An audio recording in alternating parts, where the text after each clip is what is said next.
Bung Rocky, Profesor Akal Sehat. Sahabat sekaligus tetangga. Iya, sahabat. Oh iya, tetangga, betul. Oke, ya memang betul, saya tetangga sama Pak Prabowo. Udah berapa kali dia mampir ke tempat saya? Dia mampir, bukan saya yang berkunjung. Agak jelas positioning itu. Berkelas. Oke, sorry tadi agak telat. Gue baru nyampe dari Bukit Tinggi itu. Dan hal yang sama dibicarakan di Bukit Tinggi karena akan ada legalisasi sertifikasi tanah adat, dan itu buruk idenya. Oke, tapi coba kita lihat secara lebih ideologi apa sebetulnya yang kita bicarakan hari ini. Coba kita lihat dulu keadaan di dunia ya. Bertahun-tahun dari tahun 50, gejala ekonomi, teori maupun fakta dibahas di satu forum yang namanya World Economic Forum. Judulnya World Economic Forum, forum ekonomi dunia. Tapi yang berkumpul di situ sebenarnya di ekonomis, para ekonom. Dan kita tahu yang disebut ekonom hari ini adalah mereka yang pro pasar. Selama 50 tahun Sri Mulyani pergi ke sana, SB pergi ke sana tuh, berupaya untuk mengintip gejala baru di dalam ekonomi dunia. Baru kira-kira 3-4 tahun lalu pendirinya siapa namanya, Adam Schwab, Klaus Schwab, memutuskan dengan dalil yang sangat kuat bahwa tidak mungkin ada keadilan kalau growth masih jadi prinsip pertumbuhan dunia tuh. Kalau Schwab akhirnya menyebutkan itu, padahal dia mendirikan itu sebagai klub kapitalis. Akhirnya dia sadar, kenapa? Karena perubahan mindset, terutama anak-anak muda yang menghendaki kalau terus-menerus growth berarti akan ada eksploitasi melebihi daya dukung bumi. Jadi perubahan itu terjadi karena kesadaran planetarium, bukan karena kesadaran teori ekonomi itu. Itu dasarnya di situ sebetulnya. Karena itu dunia mulai mengasuh ide tentang keadilan sosial. Koperasi tumbuh di Amerika, koperasi tumbuh di Eropa dari awal yang udah tumbuh. Tapi makin orang percaya bahwa human solidarity adalah the last battle di dalam soal pertarungan. Nah, kalau kita hubungkan dengan soal redistribusi tadi, kita tahun-tahun 80-an kita bicara tentang redistribusi with growth. Redistribusi tapi harus ada pertumbuhan. Lalu kita ubah sedikit, growth and redistribution. Jadi growth dulu dan distribusi satu paket itu. Sekarang kita ada di dalam keadaan untuk memastikan bahwa dua-duanya itu nggak diperlukan sebetulnya. Karena tadi ada kesadaran baru tentang ekonomi planet. Tapi kita masih bisa teruskan posisi ideologi kita tuh. Redistribusi itu bentuknya apa? Apa namanya itu? Gerakan untuk mengambil alih sumber-sumber ekonomi atau menunggu ada seorang baik berpikir keadilan sosial lalu membagi-bagi. Jadi pertanyaan ideologisnya adalah redistribusi karena ada kesadaran pemimpin baru atau redistribusi karena ada kekuatan baru. Kan itu dasarnya kan. Pokoknya itu kayak udah bisa di TikTok kan itu ya kayak. Dalam soal itu coba saya lihat tadi buruh itu ada di mana. Selama ini buruh itu menunggu kesadaran dari kapitalis. Tadi siapa saudara Sunar bicara tentang perjuangan buruh, perjuangan upah. Gak ada teori dalam Marxisme itu perjuangan buruh, perjuangan upah. Karena itu kita mau kentalkan pikiran ini supaya ada debat ideologi itu. Kalau kita bilang upah dinaikkan terus, si kapitalis bilang oke, beri saya kesempatan growth terus menerus supaya saya bisa distribusi pada saudara. Logically fallacy di situ, salah logikanya kan. Itu yang disebut sebagai perjuangan unionism, bukan laborism. Beda itu tuh. Jadi pengetahuan kita juga tentang perjuangan buruh mesti direvisi. Selama ini kita unionism sejak Orde Baru begitu. Ada triparty, itu unionism diputuskan bersama. Perubahan upah itu terjadi karena perampasan aset, bukan karena minta dikasih duit. Kan itu yang kita maksud. Laborism itu artinya bertarung tanpa perlu ada pihak ketiga, itu negara tuh. Buruh bertarung dengan kapital. Itu dasarnya yang namanya laborism. Kalau enggak, kita cuma minta dicicil upah kita naik terus. Tanpa kita sadar, kita membujuk si kapitalis tanpa pertumbuhan. Nah sekarang kita bicara tentang degrowth, keadaan di mana manusia mengalami semacam pencerahan baru karena tadi kesadaran. Jadi kita mesti bicara juga tentang kesadaran planetarium pada kabinet Prabowo, itu dasarnya. Bisa nggak kita titipkan itu pada Gibran?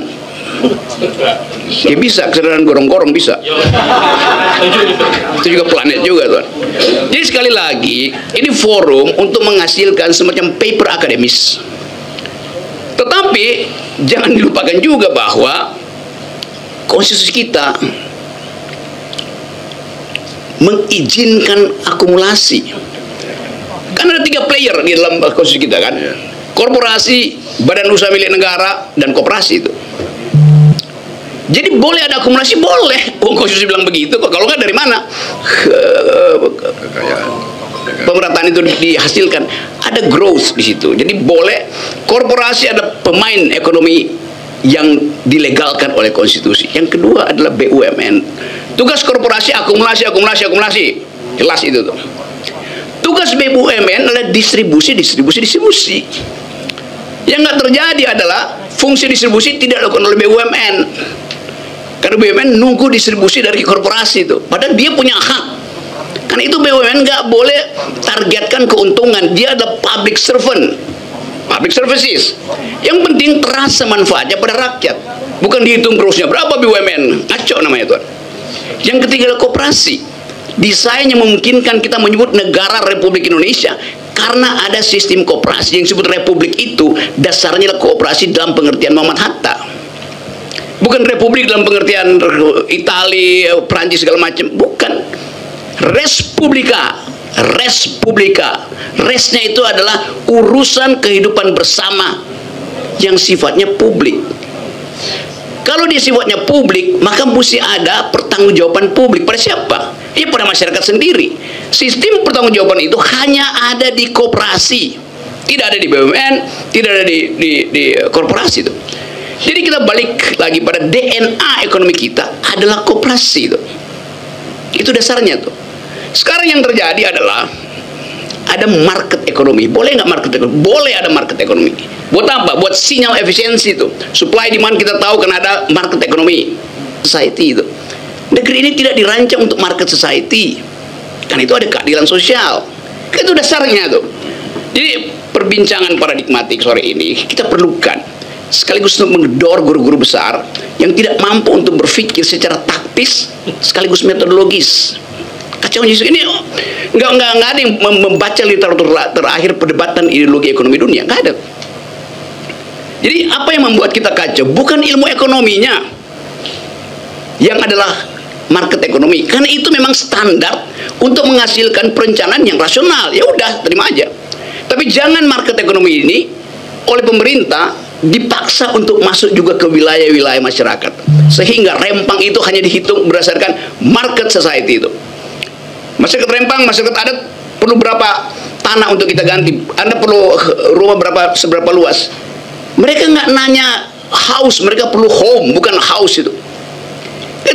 Itu soalnya tuh. Jadi kita mau buka sebetulnya dari zaman kita bikin menemukan kembali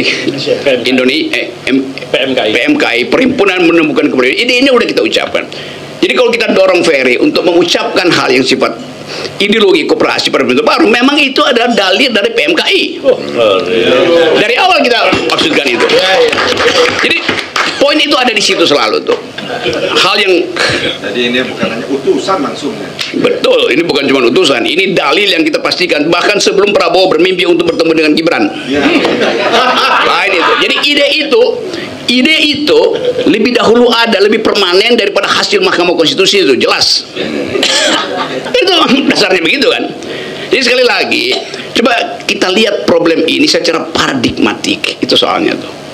Jadi ke depan kita cicil apa yang mesti kita ucapkan. Tentu kita bosan melihat bahwa Mahkamah Konstitusi berbohong di dalam soal-soal moral etik segala macam itu. Kemungkinan realisasi politik pasti akan terhambat oleh semua ambisi Pak Prabowo akan dibatalkan oleh APBN, gampangnya begitu. Kan nggak cukup APBN-nya tuh. Tetapi dalam keadaan ketidakcukupan itu, ide tentang sosialisme, kooperasi itu mesti masuk dalam kabinet. Dasarnya itu aja. Nah, poin-poin ini saya kira semacam upaya untuk mendeteksi the next Indonesia itu seperti apa tuh. Kalau kita diam, nggak mengucapkan ini, maka yang akan terjadi adalah, ada buku bunyinya Economic doesn't lie, economist does itu. Ilmu ekonomi tidak benar berbohong, para ekonom akan berbohong. Supaya mereka nggak berbohong, yang berkuasa sekarang itu kita brief dengan ideologi ini.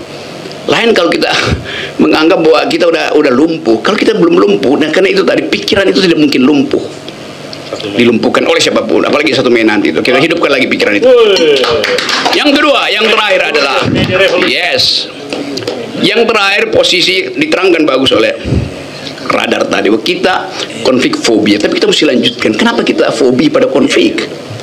Padahal semua perubahan politik di Indonesia bahkan melampaui konflik, yaitu ngamuk. 65 kita ngamuk, 98 kita ngamuk. Jadi potensi antropologi bangsa untuk ngamuk bahkan melampaui konflik. Jadi soal di kita selama ini adalah kita fobi pada musuh. Dengan kata lain, fobi untuk menunjuk musuh gue lu. Dalam politik musuh itu mesti konkret. Jelas siapa musuhnya tuh. Bukan musuh secara personal, musuh secara ideologis. Jadi itu yang saya maksud, dan saya percaya bahwa besok akan ada titik baru untuk mengucapkan bahwa pikiran-pikiran kiri itu tidak berhenti kendati rejim itu jadi kanan baru, kanan kecil atau kanan segala macam. Karena itu adalah dasar berdirinya republik ini. Assalamualaikum warahmatullahi wabarakatuh. Terima kasih. Ya, mungkin jayalah di dunia kecuali akhirat. Mungkin kita tanggapan sedikit kepada Dr. Saganda Nainggolan untuk memberikan kesimpulan dan menutup acara ini. Terima kasih teman-teman sekalian. Ide diskusi ini adalah ide diskusi yang memang bagian dari cita-cita kita, karena tentang redistribusi yang belum selesai, dan itu akan terus kita perjuangkan sampai kita mati sebagai aktivis-aktivis yang dari muda memang sudah masuk pada tema seperti ini. Secara teoritik sudah dijelaskan tadi oleh para pembicara, dan kemudian Pak Antoni sudah menjelaskan dari sisi politik ekonomi bagaimana pembagian antara return to labor and return to capital, ya, itu sejatinya memang adalah di situ. Tapi juga kemudian ketika ada keributan dalam pikiran yang dibaca oleh kaum kapitalis Eropa dulu, ketika ada revolusi Perang Dunia Pertama dan Perang Dunia Kedua, ya, kemudian ada gerakan komunis besar di sana, sosialis maksud saya, itu kemudian orang-orang kaya di Eropa itu akhirnya takut dan kemudian berbagi. Makanya wealth Gini-nya tidak berubah, tapi wealth income-nya berubah. Makanya kalau di Belanda itu koefisien Gini income-nya itu 0,266, tapi koefisien wealth-nya itu dari zaman VOC, Vereniging Oost-Indies India, ya, itu sampai sekarang bisa 0,7 sampai 0,9. Jadi ketimpangan itu paling besar di segi kemakmuran. Orang-orang kaya yang datang ke Indonesia dulu merampok harta kita, VOC itu tetap paling kaya di Belanda, nggak bisa diganggu. Nah, kita belajar dari itu tadi, harus mendesak, mempengaruhi rejim ke depan Prabowo ini, karena kita, sebagian besar dari kita yang ada di sini sepakat bahwa Prabowo ini harus kita coba. Kita coba, ada yang bilang coba dengan pemikiran, ada yang bilang coba dengan pemikiran dan kekuatan. Tentu saja kita berusaha dengan adanya serikat buruh yang kuat, kita akan mencoba dengan kekuatan. Ingat Soekarno ketika di penjara dulu di Bandung tahun 1930, ketika dia pledoi, salah satu yang dibilang oleh Soekarno saat itu adalah, kenapa buruh di Belanda, serikat buruh di Belanda boleh melakukan perserikatan dan aksi setiap hari, Pak Hakim, dia bilang, kenapa di Indonesia nggak bisa? Nah, memang satu-satunya kekuatan buruh harus face a face. Buruh itu memang harus, kata Mas Radar tadi, harus suka konflik. Ya, kita harus melatih bangsa Indonesia ini jangan harmoni melulu. Karena memang budaya kita yang didominasi oleh kultur Jawa memang senangnya dulu harmoni.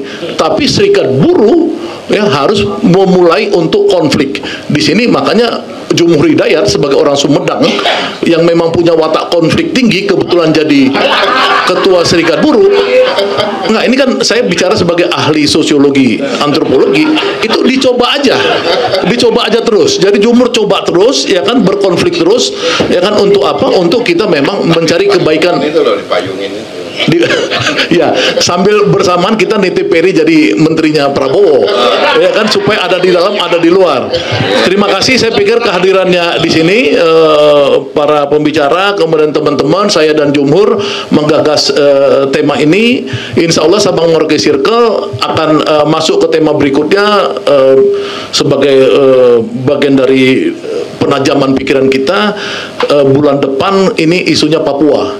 Karena Jokowi sudah ditinggalkan oleh Prabowo, saya lihat, karena Prabowo masuk pada penamaan OPM.